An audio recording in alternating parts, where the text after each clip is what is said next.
오늘 말씀의 제목은 죽었습니까? 살았습니까? 라는 제목입니다. 한 주간 잘 보내셨습니까?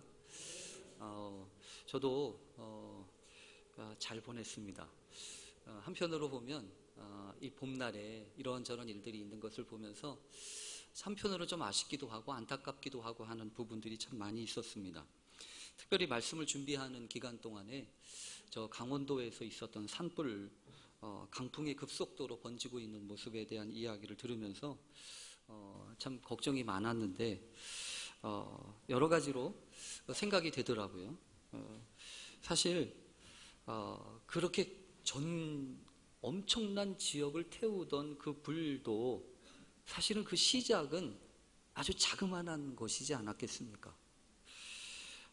역시 작은 불씨가 이렇게 큰 일도 일어날 수 있구나라는 생각을 해보기도 했고, 또 이 불이라고 하는 것은 우리 일상에 참 없어서는 안 되는 것인데 참 필요하고 효용도 있지만 적절하게 잘 관리되지 않는다면 이렇게 화마로 변할 수도 있는 거구나라는 생각을 해보았습니다. 다행히 전국에서 달려온 수많은 소방관들의 헌신적인 노력으로 이 불길도 잡히고 또 여러 가지 한숨도 돌렸다고 하지만 나중에 또 들려오는 또 나중에 이 뉴스에 보도되는 여러 가지 시커멓게 탄 이런 삶의 자리에서 어떻게 보면 다시 일어서야 될 이재민들의 걱정과 시름으로 다시 한번 기도하게 됩니다. 꽃소식을 기대했던 이 봄날에 닥친 이 황망함 속에서 속까지 아주 시커멓게 탔을 이들의 안타까운 마음들을 우리 주님이 위로해 주시고 또 딱딱하게 굳어버린 이 겨울의 땅 속에서도 다시 봄이 되면 일어서는 이 새싹들과 꽃의 생명력이 근본 산불로 피해를 입은 지역에 다시 한번 약동하게 되기를 우리 함께 같이 기도해야 되겠습니다. 삽시간에 보니까 정말 그렇더라고요. 강한 바람을 타고 온 곳을 새까맣게 태우는 그 불꽃처럼 여러분, 우리 안에도 그런 게 있지 않습니까? 우리 안에도 언제든지 마치 불이 이렇게 혀를 낼름거리면서 이렇게 본색을 막 드러낼 것처럼 우리 안에도 이렇게 꿈틀대고 있는 강한 소욕들이 있지 않습니까?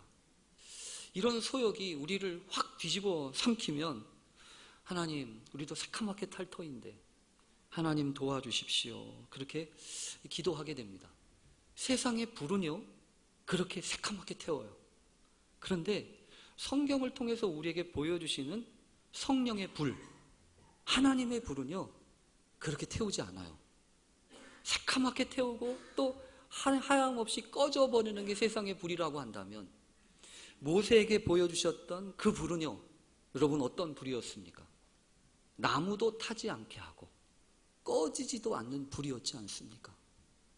그래서 다시 한번 하나님, 우리에게 이 불을 주세요. 새까맣게 태우는 세상의 불 말고 하나님, 꺼지지 않는 성령의 불, 하나님의 불 우리에게 부어주세요. 그렇게 기도하게 됩니다. 오늘 혹시라도 세상에서 새까맣게 탄 그런 꺼뭇꺼뭇한 그 마음의 안타까움을 가지고 교회에 오시는 분이 계시다고 한다면 하나님이 여러분의 마음속에 새로운 생명과 은혜의 불을 당겨주시는 귀한 은혜가 있게 되기를 간절히 바랍니다. 오늘 본문에는 부활이 없다라고 하는 그런 사두개인들이 제기했던 한 질문이 소개되어 있습니다. 실은 우리가 계속해서 이 마태복음의 말씀을 살펴보고 있지만 그동안에도 이 사두개인들만이 아니라 여러 사람들이 예수님께 이의를 제기했었습니다.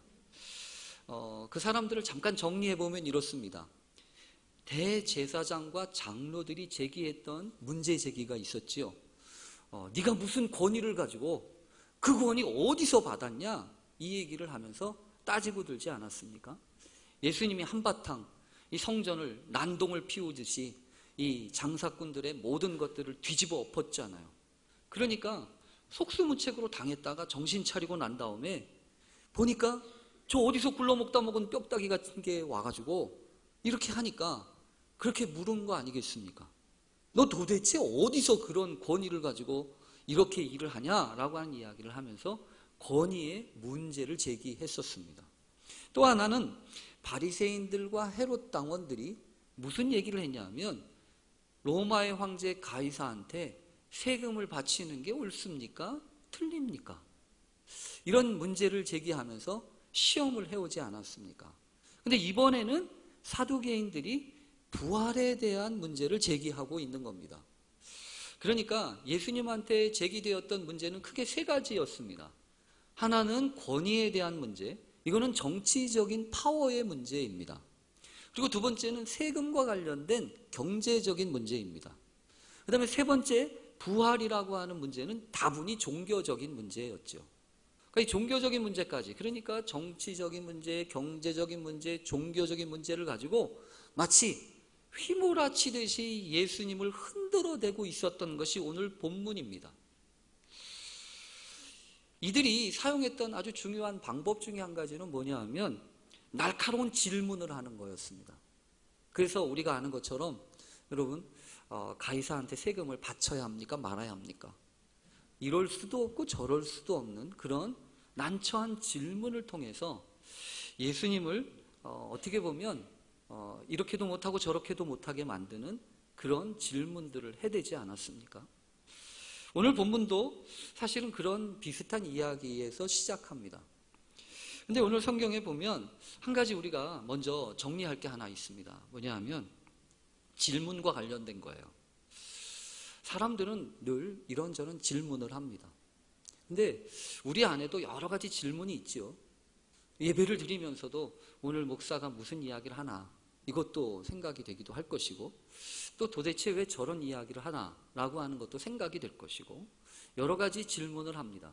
근데 조심하셔야 돼요. 왜냐하면 어떤 질문은 우리를 생명으로 인도하는 그런 앞잡이가 되기도 하지만 어떤 질문은 마치 온통 불바다를 만드는 그런 논쟁거리만 만들 수 있기 때문에 그렇습니다.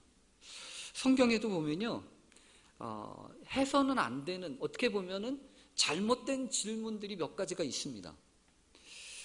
베드로가 했던 질문 중에 하나인데요. 여러분 아시는 것처럼 예수님이 그 갈릴리 바다에서 베드로를 다시 만나서 베드로야, 요한의 아들 시몬아, 내가 이 사람들보다 나를 더 사랑하냐? 라고 물으셨잖아요. 그렇게 질문을 하니까 얼마나 아파요. 뻔히 아시면서도 그렇게 질문을 하시니까 베드로가 주님, 내가 주님을 사랑하는 줄 주님이 아시잖아요. 이러면서 지나갑니다. 그렇게 하기를 3번의 질문이 지나가고 난 다음에 예수님이 그러시죠.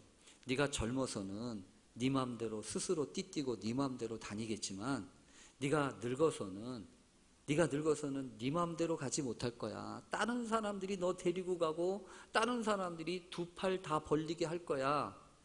사실은 이 말씀은요, 이 베드로의 미래와 관련된 예언의 말씀입니다.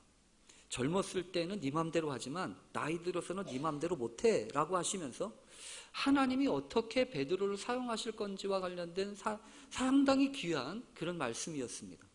그러면 여러분 어떻게 질문해야 합니까? 어떻게 하면 내가 늙어서도 하나님 손에 붙잡혀서 살 수 있겠습니까? 이렇게 질문하면 얼마나 좋겠습니까? 근데 베드로가 이렇게 보았더니 예수님 품 안에 예수님을 사랑했던 한 사람, 제자 요한이 이렇게 누워 이렇게 기대고 있는 것을 이렇게 보았어요. 그래서 성경에 보면요, 예수님한테 물어봅니다. 주님, 저 사람은 어떻게 되겠습니까?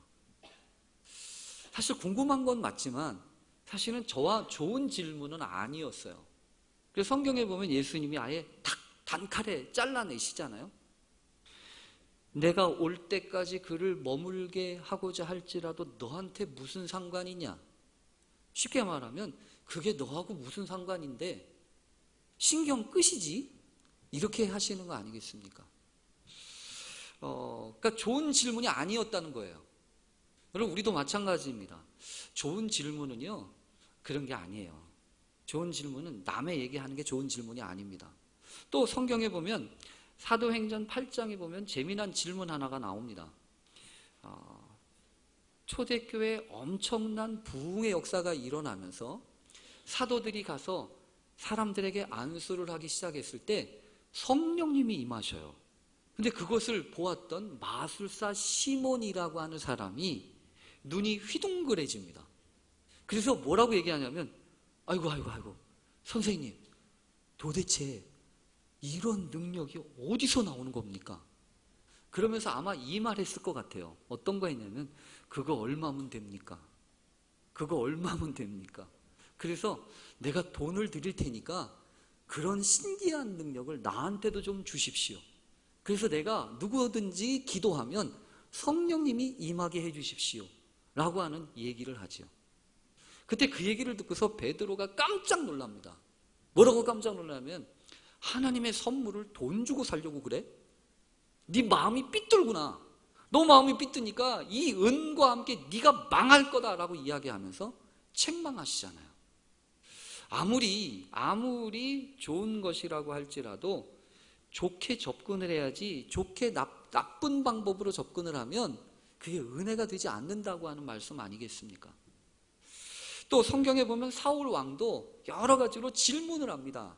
어떤 질문을 하냐면, 지금 난리가 나가지고 지금 교회 이 나라가 지금 복잡한데 하나님한테 이렇게 물어도 저렇게 물어도 대답을 안 하세요. 그러다 보니까 사무엘상 28장에 보면 하나님이 꿈으로도 대답도 안 하시고 우림으로도 선지자로도 또 어떤 거로도 대답하지 않으니까 하다못해 이 사울 왕이요, 신접한 여인을 찾습니다. 귀신 들린 여인을 찾아요. 그래서 귀신 들린 여인한테 찾아가가지고 하나님이 도대체 왜 나한테 대답을 안 하시는지를 물어봅니다. 그때 그 신접한 여인을 통해서 하나님이 말씀을 하세요. 뭐라고 말씀하시냐면, 여호와께서 너를 떠나 내 대적이 되셨거늘 내가 어찌하여 내게 묻냐. 다시 말하면 이런 거죠. 어떤 문제가 있어요. 어떤 문제가 있으면 우리는 문제를 해결하려고 문제 해결에 대한 답을 묻지 않습니까? 근데 하나님은 문제 해결의 답을 어디서부터 시작해야 된다고 얘기하시는 거냐면, 그건 질문이 잘못된 거야. 원인부터 찾아야지 라고 한 얘기를 하신단 말이에요. 여러분, 바른 질문이라고 하는 것이 그래서 중요합니다. 우리가 특별히 사순절이라고 하는 이 기간은 다른 기간이 아니라 내가 질문하고 있는 것을 하나님 앞에 다시 한번 점검하는 시간입니다. 내가 무엇을 질문하고 있는가? 내가 무엇을 하나님 앞에 기도하고 있는가? 그래서 하나님, 내가 이렇게 묻고 있는 것이 하나님 제대로 된 물음이에요? 라고 물어보는 기간이라는 거죠. 그렇게 물어보면 하나님이 우리에게 이렇게 저렇게 응답하시지 않겠어요? 근데 오늘 이 바리새인들과 헤롯 당과 사두개인들과 대제사장과 장로들이 했던 여러 가지 질문들을 보면 논쟁만 일으켜요. 논쟁만 일으키고 하나도 달라지는 게 없어요. 근데 그럼에도 불구하고 오늘 우리는 상당히 중요한 말씀을 깨달을 수 있는 한 가지 오늘 인사이트가 오늘 말씀 가운데 있습니다. 오늘 사실 이 사람들, 이 사두개인들은 예수님께 부활에 대한 이야기를 하면서 그냥 질문하지 않습니다. 어떻게 질문하냐면, 예수님, 선생님, 모세가 일렀으되 사람이 만일 자식이 없이 죽으면 그 동생이 그 아내에게 장가들어서 형을 위하여 상속자를 세울 것이라고 하지 않았습니까? 라고 하는 이야기를 합니다. 여러분, 이 말씀의 본문은 신명기 25장 5절과 6절입니다. 신명기 25장 5절과 6절에 보면 실제로 이렇게 되어 있습니다. 제가 읽어보겠습니다. 형제들이 함께 사는데 그중 하나가 죽고 아들이 없거든 그 죽은 자의 아내는 나가서 타인에게 시집가지 말 것이요 그의 남편의 형제가 그에게로 들어가서 그를 맞이하여 아내로 삼아 그의 남편의 형제된 의무를 그에게 다 행할 것이요 그 여인이 낳은 첫 아들이 그 죽은 형제의 이름을 잊게 하여 그 이름이 이스라엘 중에서 끊어지지 않게 할 것이니라. 여러분 좀 이해가 되십니까? 형제들이 있었는데 형제가 결혼을 하고 자식이 없이 죽으면 그 미망인이 있는데 그 미망인이 딴 사람한테 시집가게 하지 말라는 겁니다. 왜냐하면 그렇게 미망인이 시집을 가버리면 그 집안에 있었던 모든 것들이 다 옮겨지게 되고 또 그것이 좋은 일이 아니다라고 생각을 해서 성경에는요, 그 죽은 형의 그 계대를 이어가도록 동생이 돌보라라고 하는 이야기를 한 거예요. 어떻게 보면 당시 사회에서 남편을 잃고 또 자식도 없는 상태에서 홀로 살아가야 하는 그 과부들의 인권을 보호하고 형제 사이의 우위도 돈독하게 해주기 위한 법처럼 보여집니다. 이런 사실을 통해서 성경에는요, 이런 정신이 있는 거죠. 힘없는 사람들, 나약한 사람들, 특별히 죽은 자의 권리까지도 세워주시는 하나님의 세심한 배려가, 그리고 그것을 통해서 아울러 공동체를 든든하게 지켜가는 그런 법의 정신들이 있었던 거라는 얘기예요. 근데 오늘 성경에 보면 사두개인들이 그 법을 이야기하면서 한 가지 이야기를 합니다. 그런데 말입니다, 우리 중에 7형제가 있었는데 마지가 장가를 들었다가 죽어가지고 상속자가 없어서 그 아내를 동생한테 주었습니다. 그런데 그 둘째도 결혼을 해서 그 형수를 데리고 살다가 아기를 못하고 죽었습니다. 그렇게 아기를 무려 첫째, 둘째, 셋째, 넷째, 다섯째, 여섯째, 일곱째까지 갔습니다. 그리고 나중에 다 죽었습니다. 그런데 부활이요? 나중에 부활을 하면 도대체 이 여인은 누구의 아내입니까? 이렇게 물어보는 거예요. 여러분, 그럴듯하지 않아요? 여러분은 그럴듯하지 않은가 보네요. 저는 이 말씀을 생각해 봤을 때 어쩌면 이런 생각을 다 할까? 저는 딸이 7인 사람은 봤습니다. 근데 아들이 7인 집은 못 봤습니다. 그런 집은 못 봤어요. 딸이 7은 봤는데 아들이 7은 못 봤고, 더군다나 여러분, 이렇게 될 확률이 얼마나 되겠습니까? 아니, 어떻게 도대체 이런 생각을 할까? 도대체 이런 생각을 해서 질문을 하는 이 사람들의 뇌 구조가 궁금했어요. 근데 이 사람들의 이야기를 보면서 마음속에 생각되는 게 하나 있었어요. 뭐냐 하면 지금 이 사람들은 이런 얘기를 하고 있는 거예요. 뭐냐 하면, 여러분 사실 어떠세요? 형이 결혼을 해서 그 형이 먼저 죽고 미망인이 이렇게 남으면 그 형수를 이렇게 돌보고, 특별히 뭐 돌보는 것뿐만 아니라 아내로 삼아서 돌보는 게 그게 쉬운 얘기입니까? 제가 보기로는 그거 쉬운 것 같지 않아요. 왜냐하면 나도 내가 사랑하는 사람이 있을 수 있고, 또 나도 내 생각을 가지고 내 계획을 가지고 있지. 아니, 어쨌든 뭐 불쌍하긴 하지만 그 형의 형수를 내가 데리고 살면서 아내로 삼고, 더군다나 자식을 낳아가지고 형의 그 이름을 이어가도록 한다고 하는 것은 그건 상당히 어려운 얘기예요. 근데 어렵지만 오늘 성경에 보면요, 그걸 해야라고 하는 얘기예요. 그리고 더군다나 성경에 보면 그걸 한 사람들의 얘기입니다. 저는 이 사람들의 이야기가 지금 뭐라고 하냐면 그것처럼 느껴진 거예요. 아, 최선을 다하는 사람들이구나. 정말 최선을 다한 사람들이에요. 헌신적으로 열심을 다한 사람들입니다. 그렇잖아요. 아니, 율법이 하라고 그래서 합니까? 안 할 수도 있잖아요. 근데 어찌된 일인지 이 사두개인들이 이야기하는 사람들은 그 율법대로 순수하게 한 거예요. 최선을 다해서 한 거라고. 근데 그들이 그렇게 묻고 있는 거예요. 내가 최선을 다해서 이렇게 했는데 부활 때가 되면 내가 한 최선들은 다 뭐가 되는 겁니까? 이런 얘기예요. 사실 여러분, 오늘 우리의 고민이 여기에 있지 않습니까? 내가 열심히 안 하면 두말할 거 없습니다. 아이, 뭐 내가 부족하니까, 내가 못했으니까 그런가 보지 라고 이야기하면 끝이에요. 근데 문제는 뭐냐 하면 나는 나 나름대로 열심히 했단 말이에요. 나는 최선을 다했단 말이에요. 나는 열심히 다했단 말이에요. 그러면 어떻게 해야 됩니까? 그럼 뭐가 열매가 있어야 되는 거고, 뭐가 그에 합당한 보상도 있어야 되는 건데, 부활요? 그러니까 오늘 성경에 보면요, 우리에게 상당히 중요한 메시지의 주제가 하나 있어요. 그건 뭐냐 하면, 아, 인간의 최선을 가지고 하나님의 역사를 담아낼 수가 없다는 거예요. 우리가 하는 최선의 모든 노력과 최선의 열심을 가지고서도 하나님의 역사, 하나님의 은총을 받아 누리기는 어렵다는 겁니다. 실제로 여러분, 그렇게 최선을 가지고 하나님의 일을 감당하려고 하는 거 그렇게 썩 좋은 거 아닙니다. 왜냐하면 여러분, 예를 들어 볼까요? 하나님의 약속을 기다리고 있었던 아브라함과 사라가 할 수 있었던 최선은 무엇입니까? 여러분, 아브라함과 사라가 하나님이 약속을 기다렸잖아요. 민족의 조상이 되게 만들어 주시겠다고.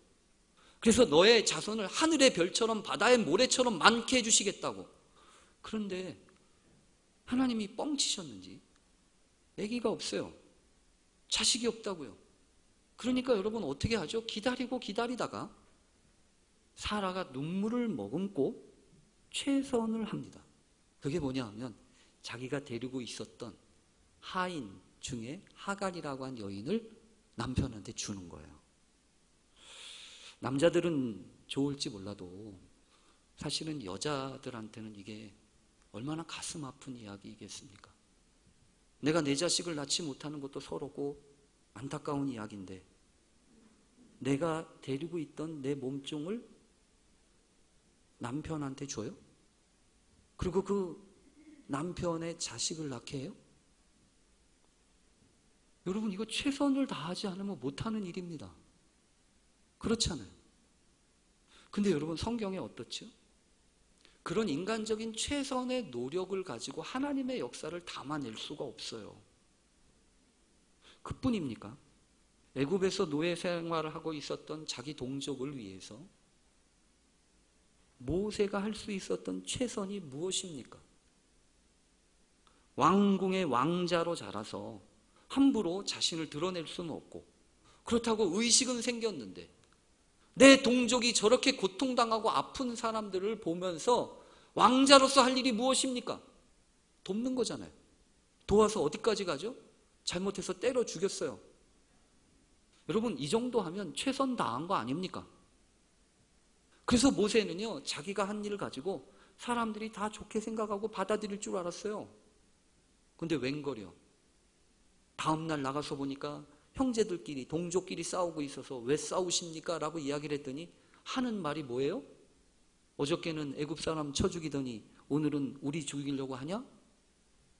여러분, 그게 세상이에요. 나의 최선 가지고 해결될 수 없는 것들이 세상에 얼마나 많은지요. 세상도 안 되는데 하나님의 역사를 나의 최선을 가지고 담아낼 수 있다고요? 천만의 말씀입니다.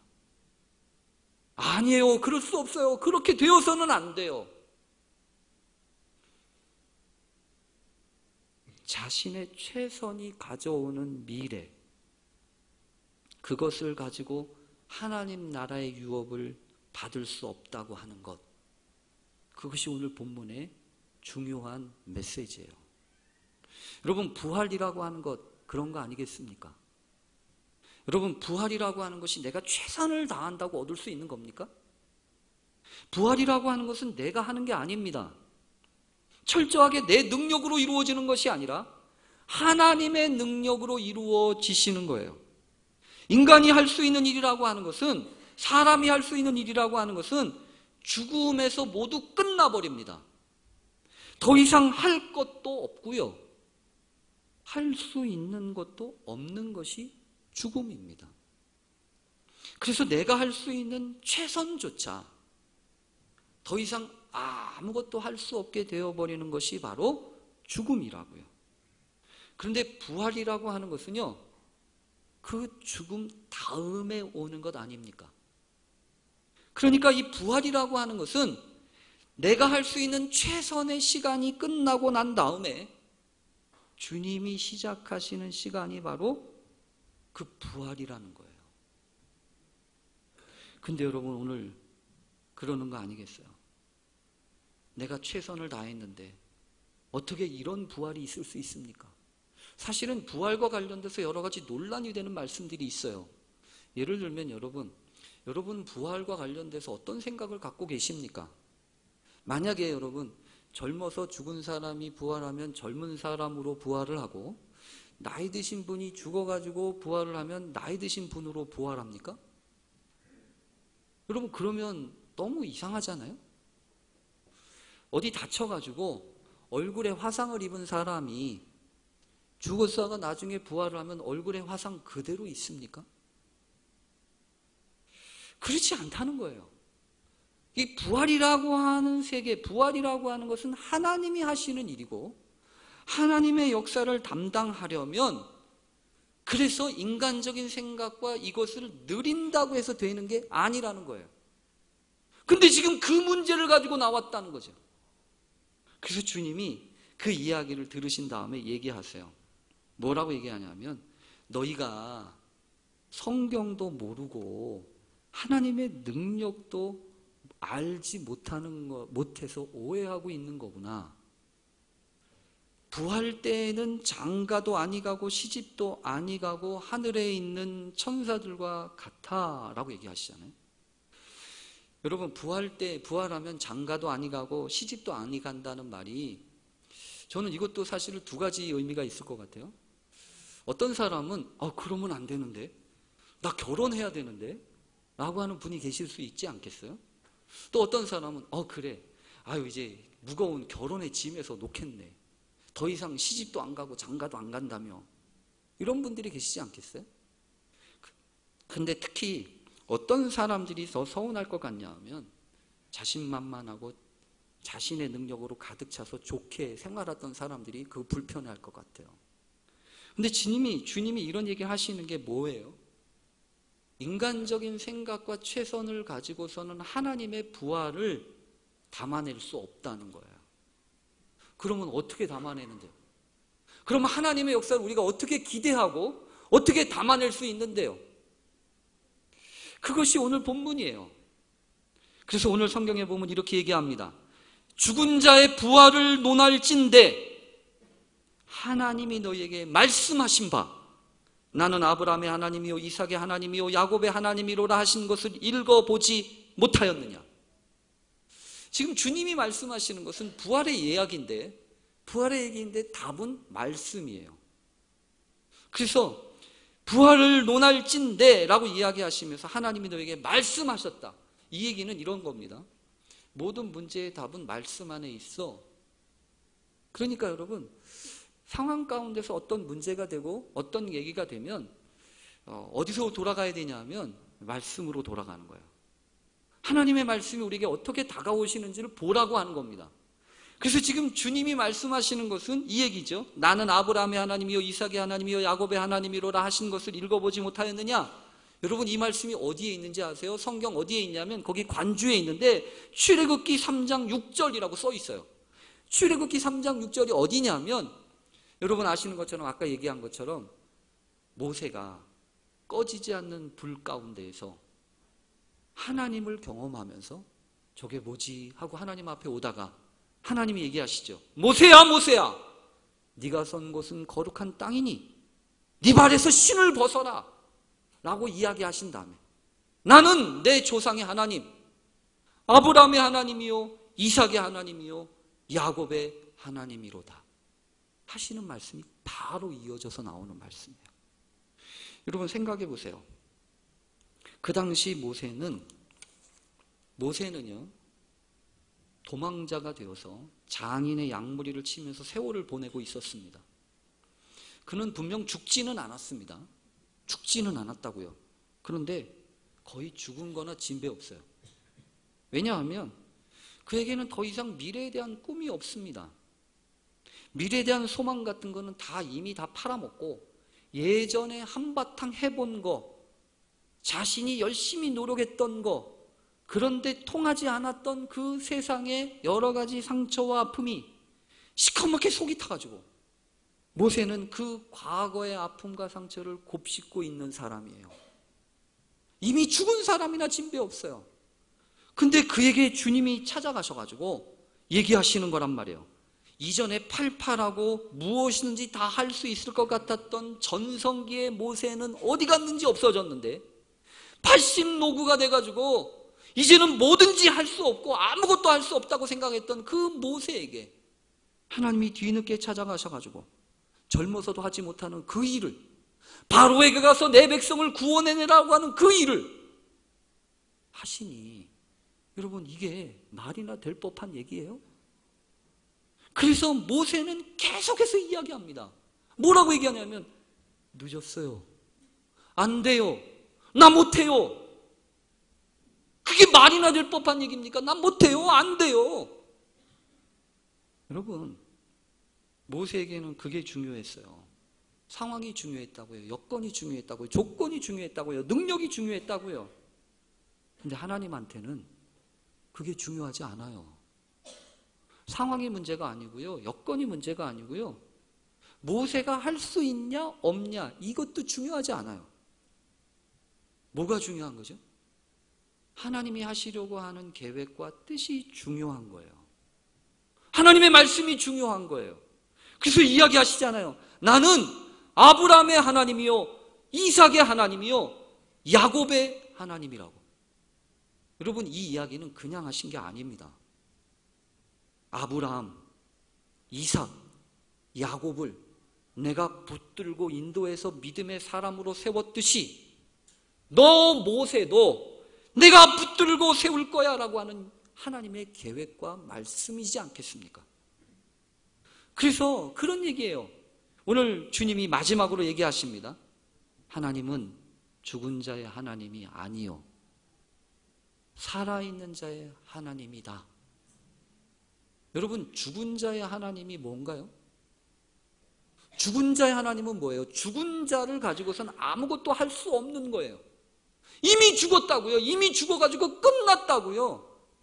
그러면 여러분, 그 죽은 자의 하나님은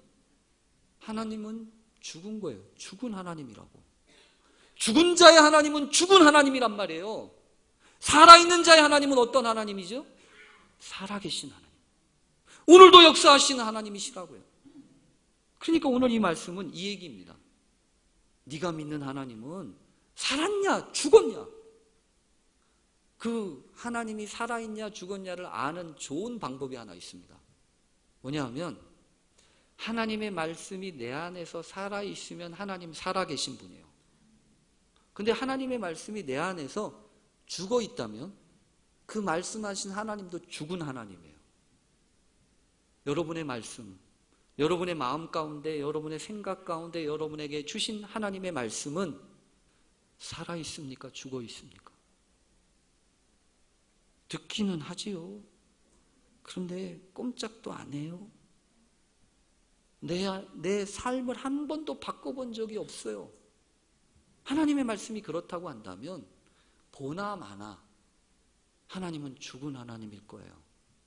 근데 뭐라고요? 하나님은 죽으신 분이 아니래요. 살아 역사하시는 분이시래요. 그래서 여러분, 그래서 아멘이에요. 왜냐하면 나의 최선을 넘어설 분이시니까요.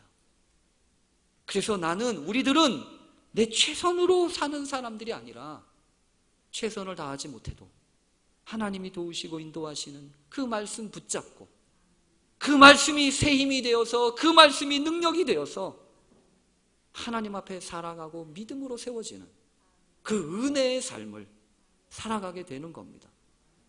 여러분, 최선이요? 십자가가 무엇입니까? 나의 최선을 못 박은 것이 저 십자가예요.